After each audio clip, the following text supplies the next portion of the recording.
Guys guys শোনো তোমরা, আজকে খেলা হচ্ছে RHK ভার্সেস জব বেকার্স। দেখা যাক কোন টিমটা উইন হতে পারে। এবং এখানে কিন্তু জব বেকার্সটা একটু ক্যাম্প করছিল এবং তারা জানে উপরে যে আরএসকেরা আছে তাদের কিন্তু কিন্তু ভালো লুট ছিল না। তাদেরকে একটু আগে হিল দেয় আরএসকে ব্লেড, একজন বেড়েছিল তাদের টিমের, তাদেরকে একটু আগে হিল দেয়। তো দেখা যাক কোন টিমটা জিততে পারে। 4v4 ভার্সেস ব্যাটেল হবে এখন। তো তারা যদি রাজে দেয় তাহলে আজকের মনে হয় জেতার সম্ভাবনাটা সেরকম থাকবে না, কারণ তাদের কাছে বেশি লুট নেই। তাদের কিন্তু ল্যান্ডিংগুলো একটু আগে, তো তাদের কাছে বেশি লুট নেই। দেখা যাক ফিক কিন্তু আগে রাজে দিতে যাচ্ছে। তো এখানে কিন্তু 4 বছরের চাপ দিচ্ছে। দেখা যাক কি হয় বন্ধুরা, আপনারা আমাদের সঙ্গেই থাকেন। তো এফজেল মেরে দিচ্ছে আমাদের নিজাত ভাই, এফজেল মেরে দিচ্ছে। দেখা যাক, তো একজন ডাউন করে দিচ্ছে, আজকে একজন ডাউন করে দিচ্ছে জব বেকার্সের।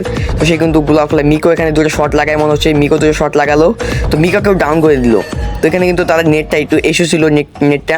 তো মিকাকে কিন্তু ডাউন করে লাস্ট ওয়ান একজন বেজেছিল, তাকেও মেরে দিল, ওয়াইড ডাউন করে দিল আমাদের RHK ব্লেড।